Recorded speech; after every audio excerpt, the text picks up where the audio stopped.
Bismillahirrahmanirrahim. Alhamdulillahi alamin. Wassalatu wassalamu ala ashrafil anbiya'i wal mursalin wa ala alihi wa ashabihi ajma'in. Allahumma zidna ilman wa imanan wa taslima. Kita sambung lagi pengajian kita mengenai tashbih. Kali ini kita akan bincang tentang keadaan musyabbah dan musyabbah bih, dari sudut ianya satu perkara, ianya diambil daripada beberapa perkara, dan ianya berbilang-bilang. Ahwalut tarfain min haitsul ifrad wat tarkib wat ta'addud.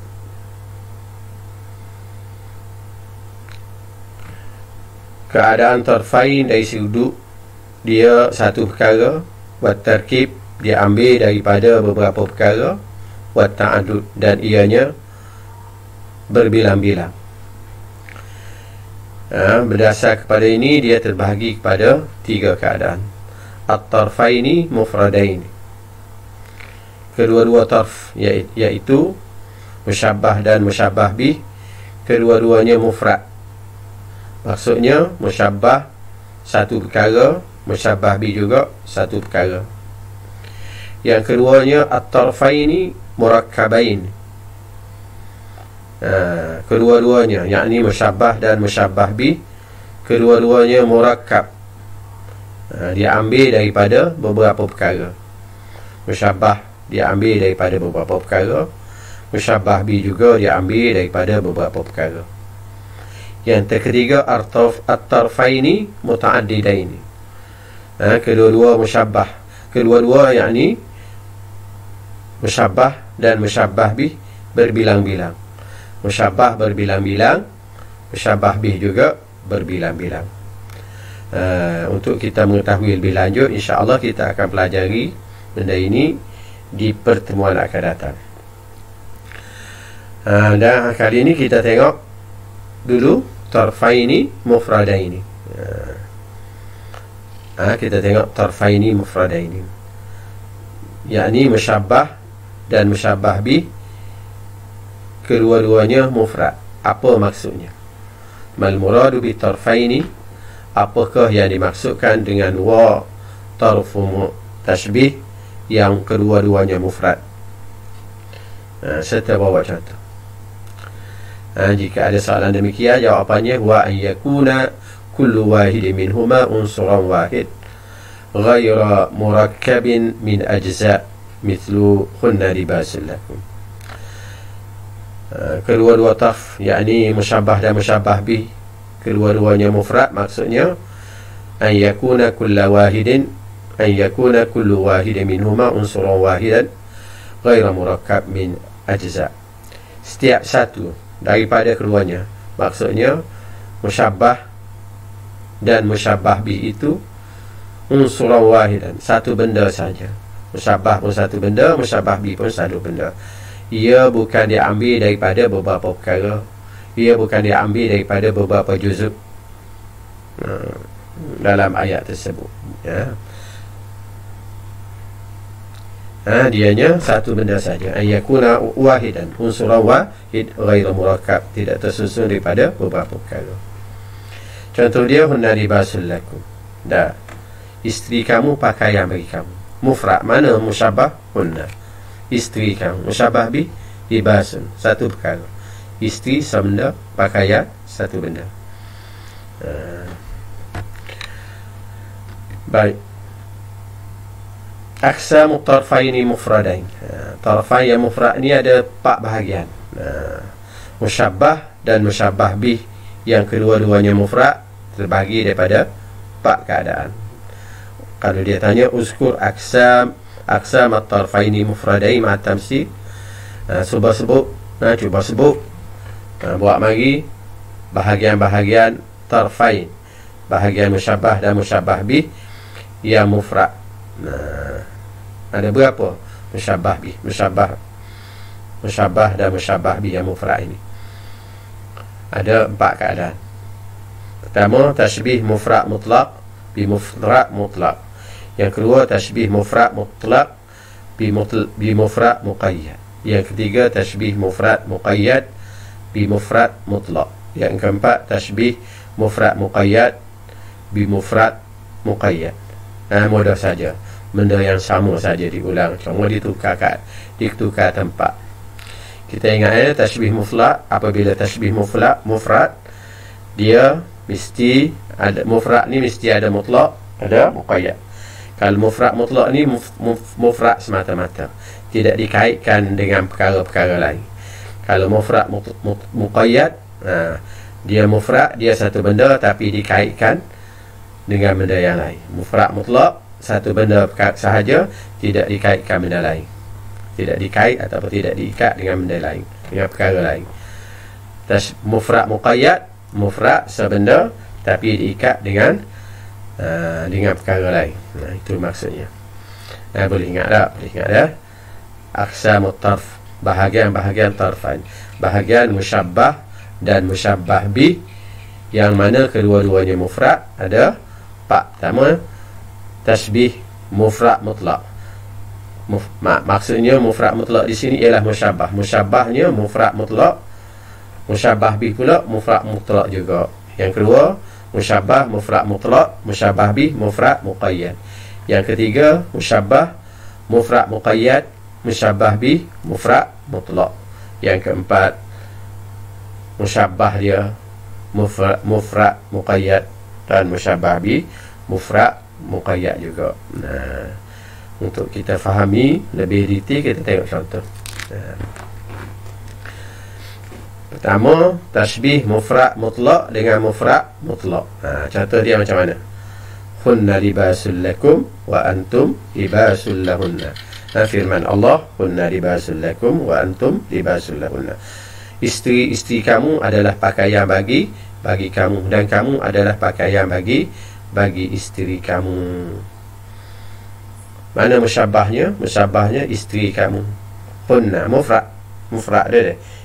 Musyabbah hunna, isteri kamu. Musyabbah bihnya mana? Libasul lakum, libas pakaian. Tashbih balik ni dia tak bagi apa? Ada tashbih tak ada, baju syabah mu tak sebut. Isteri kamu seperti pakaian untuk kamu, dan kamu seperti pakaian untuk isteri kamu. Maknanya musyabbahnya mufrad, isteri kamu mufrad sebenda, dan mutlak ianya mutlak, tidak dikaitkan dengan benda lain. Begitu juga musyabbah bi perkara, libas satu benda, mutlak tidak dikaitkan dengan perkara lain. Ayat ini sebelum ini ada ayat ini ada kaitan dengan masalah melakukan persetubuhan dalam bulan puasa tak? Dalam bulan di malam pada bulan puasa, melakukan hubungan jenis dengan isteri di malam pada bulan puasa. Dalam ayat sebelum ni, uhilla lakum, Allah berfirman, uhilla lakum lailatas siyami rafathu ila nisaikum hunna libasul lakum wa antum libasul lahun. Dihalalkan bagi kamu pada malam bulan Ramadan ataupun pada malam bulan puasa, pada malam bulan puasa, pada malam bulan Ramadan, dihalalkan untuk kamu melakukan persetubuhan dengan isteri kamu. Hunna, mereka itu isteri kamu adalah pakaian bagi kamu, libasul lakum, dan kamu adalah pakaian bagi isteri kamu. Syariat puasa di permulaan Islam apabila berbuka puasa, buka puasa, makan minum boleh, boleh buka puasa, boleh melakukan hubungan dengan isteri, boleh. Tetapi apabila tidur, masuk waktu mana tidur, bangun daripada tidur tu tak boleh dah. Apabila bangun daripada tidur, nak makan tak boleh, nak minum tak boleh, nak lakukan hubungan jenis dengan isteri pun tak boleh. Walaupun belum masuk waktu subuh lagi, tak masuk waktu subuh pun tak boleh dah. Dia boleh makan, boleh minumnya sebelum tidur. Boleh makan, start boleh makan masuk waktu maghrib, tenggelam matahari. Boleh makan, nak makan banyak mana pun makan, nak melakukan apa dengan isteri, hubungan dengan isteri pun boleh. Tetapi apabila tidur, Lepas semaya Isya tidur, khabar daripada tidur, tak boleh nak makan, tak boleh nak minum, tak boleh nak kumpul dengan isteri. Perkara ini menyebabkan para sahabat berasa berat, berasa susah, berasa berat. Kadang-kadang tak tertidur, bangun daripada tidur, dah berasa ada keinginan dengan isteri, tiba-tiba tak boleh kerana tertidur. Apabila begitu, orang Islam berasa berat, Allah Subhanahu Wa Taala turunkan ayat, uhilla lakum lailatas siyami rafasu ila nisaikum hunna libasul lakum wa antum libasul lahunna. Dihalalkan pada kamu pada malam bulan puasa melakukan hubungan dengan isteri kamu, walaupun dah selepas tidur, sebelum lepas tidur. Maknanya ayat ini menasahkan syariat peraturan sebelumnya. Apabila tidur sekalipun, bangun daripada tidur, boleh makan pun, boleh melakukan hubungan dengan isteri selagi belum masuk waktu subuh. Dan hunna libasul lakum. Kenapa Allah Subhanahu Wa Taala beritahu kata hunna libasul lakum? Isteri kamu adalah pakaian bagi kamu. Pakaian bagi kamu. Apa persamaan isteri dengan pakaian? Isteri itu serupa pakaian kamu. Pertama sekali, pakaian ni kita tahu dia orang paling dekat dengan kita. Pakaian ni paling dekat dengan kita dan berada dengan kita semua. Pakaian duduk di tubuh kita semua, dia paling dekat dan duduk tubuh semua. Pakaian ini menjaga kita daripada panas, hujan, menjaga tubuh badan kita daripada benda yang menyusahkan kita. Begitulah juga dengan isteri. Dia sentiasa duduk dekat dengan kita semua. Semua pakaian duduk stepek semua. Duduk stepek semua dengan kita. Di isteri lah yang menjaga kebajikan tubuh kita. Kalau kita sakit ke apa ke, isteri yang rawat. Begitu juga isteri juga yang menjaga aurat kita. Pakaian sebagaimana dia lindung aurat kita. Kalau tak ada pakaian, telanjang berlaku, aurat nampak, kita pun malu itu ini. Isteri juga yang menjaga kehormatan kita. Begitu juga suami menjaga kehormatan isteri. Kalau orang tak ada isteri, yang laruri dia tak ada, keinginan dia kepada perempuan ada, boleh jadi dia akan pergi cari pelacur itu ini. Jadi keadaan dia tidak terjaga, marwah dia sudah tidak terjaga. Tidak terjaga. Jadi yang menjaga marwah kita, isteri kita. Yang menjaga marwah isteri, suami.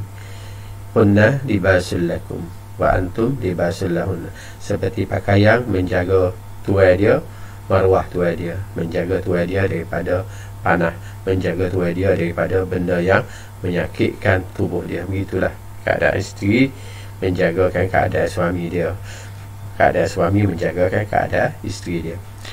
Jadi di sininya kita nak syahid di sini ialah hunna, mereka itu mufrad, isteri semata-mata, tak pakaian semata, mufrad mutlak.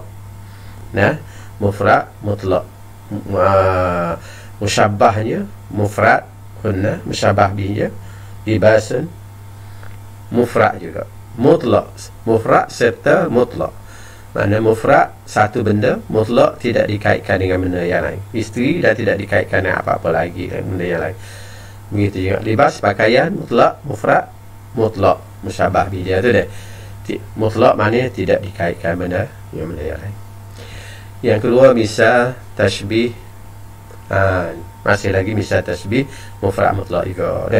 Kalau contoh yang lain seperti kita boleh buatlah al-khaddu kalwardi, pipi seperti bunga, pipinya seperti bunga mawar, putih kemerahan, comel, lembut lagi, pitik putih lagi, licin lagi.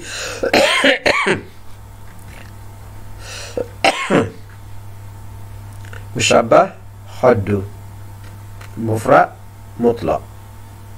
Mufrad satu perkara, mutlak tidak dikaitkan dengan benda lain. Musyabbah bihi juga mufrad mutlak. Asy'aru kal-lail, rambut seperti malam, hitamnya, mufrad mutlak, rambut semata-mata, mufrad mutlak tidak dikaitkan dengan benda lain. Begitu juga mufrad mutlak, musyabbah bihi. Kemudian contoh tashbih mufrad mutlak dengan mufrad muqayyad. Seperti kata Ibn al-Mu'taz, wasyamsu kal mir'ah fi kaffil ashal lamma ra'aituha badat fawqal jabal.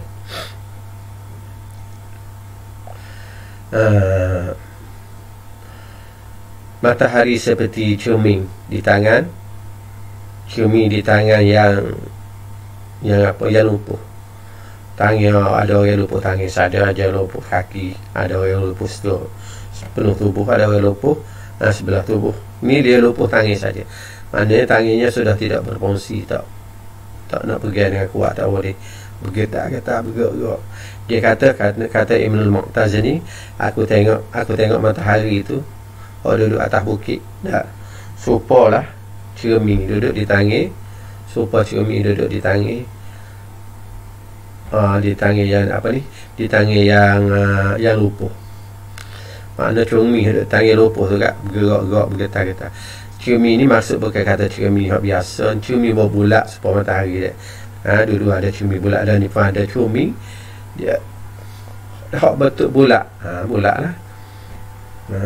Apabila kena cahaya dia mematulkan cahaya, sinar nampak dah. Tadi duduk tengah padang umpamanya, ambil cermin bulat kat, patul pada matahari, patul lah kita nampak sinar mari dah, supaya kita tengok cermin tu lah. Cuma tengok matahari sinar, dia mematulkan cahaya kepada kita. Dia tengok kata dia, lamma ra'aituha badat fawqal jabal. Apabila aku tengok cermin tu, tengok matahari yang kelihatan dia di atas bukit, supalah ke apa? Supa ke apa?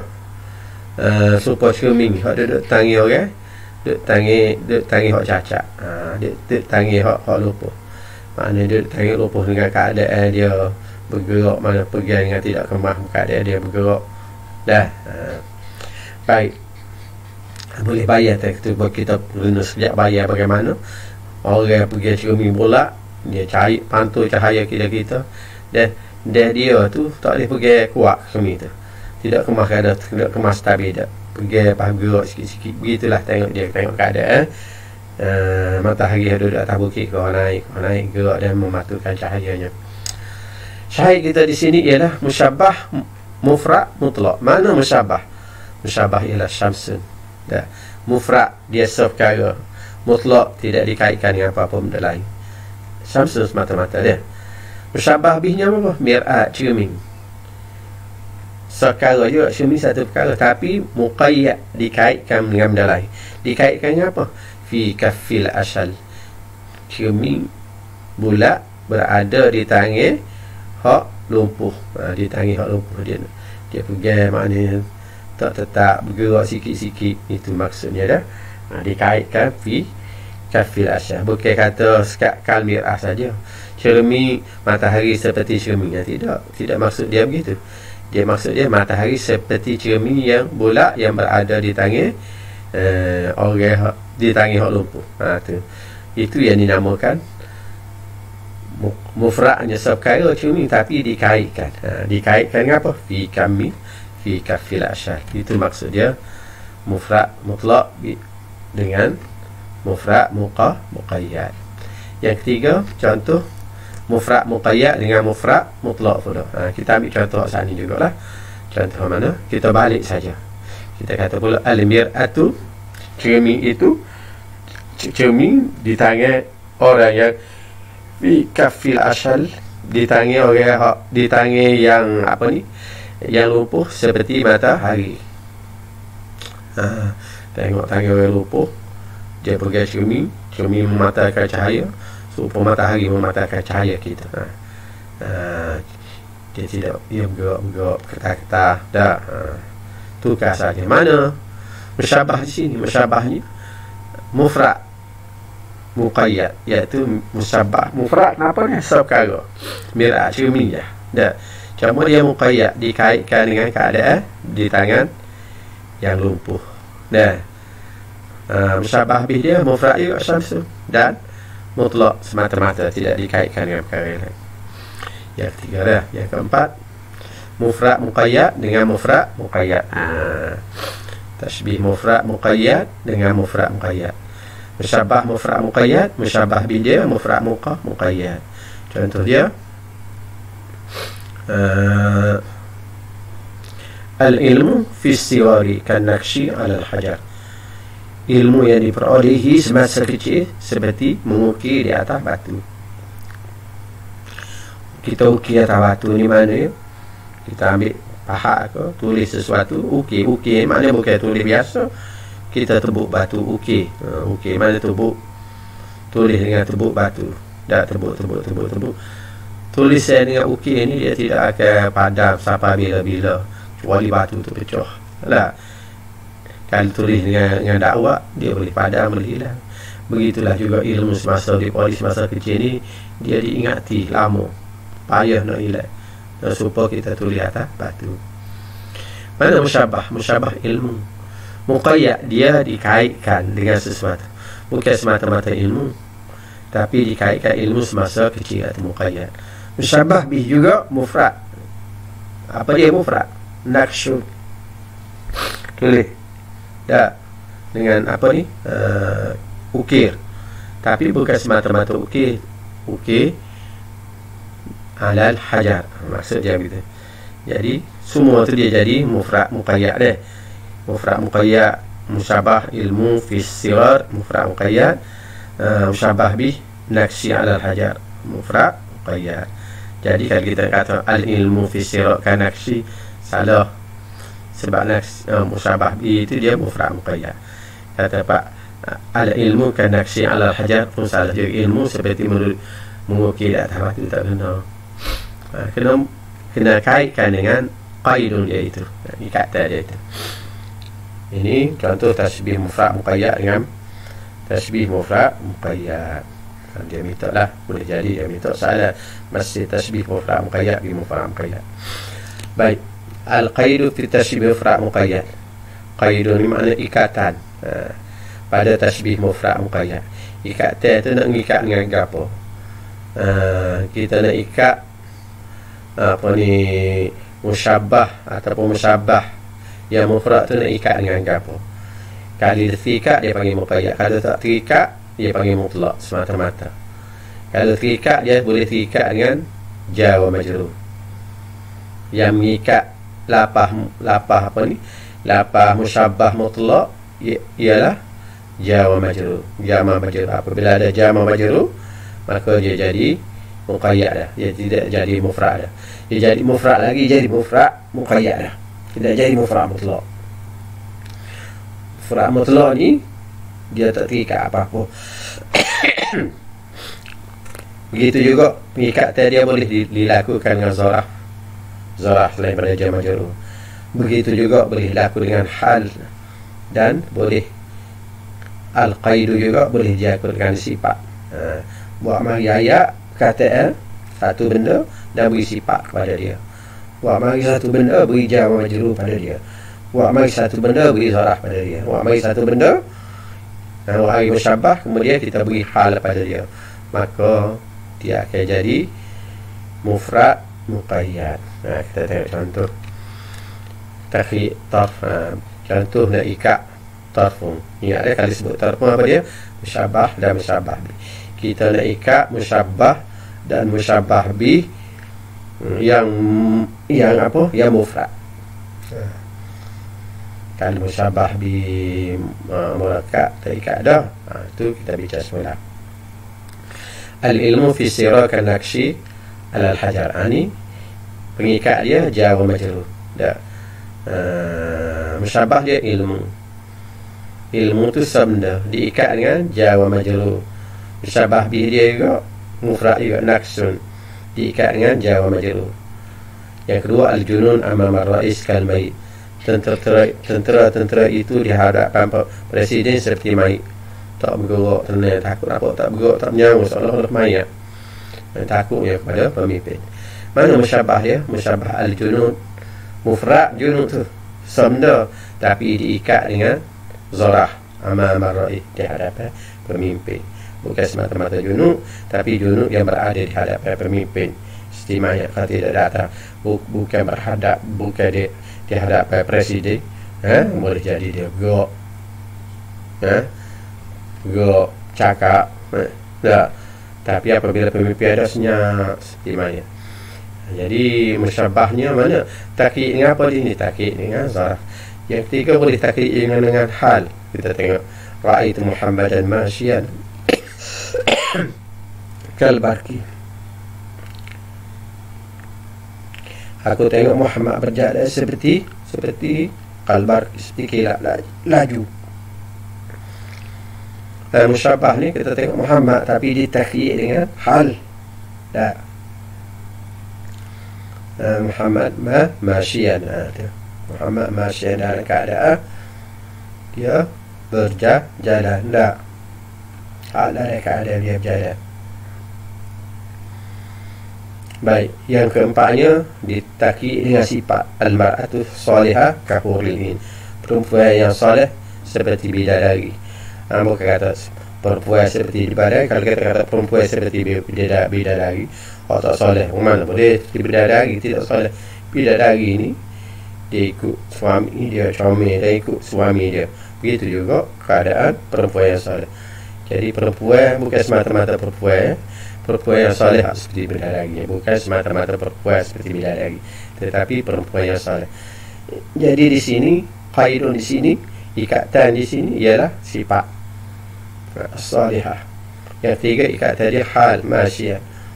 Yang keempat yang kedua ikatan dia zarah amama ra'is. Yang pertama ikatan dia fi sighar, diikat dengan jar wa majrur. Jadi ingat dia pengikat dia ada apa? Ada jar wa majrur, ada zaraf, ada zaraf, ada ada hal dan ada sifat. Jadi setakat ini dulu untuk pertemuan, dan insya-Allah lepas ni kita akan tengok apa ni ahwa tarfai murakkab pula dia. Wallahu alam. Wa sallallahu ala sayyidina Muhammadin biyul ummi. وصلى الله على سيدنا محمد النبي الأمي وعلى آله وصحبه وسلم والحمد لله رب العالمين.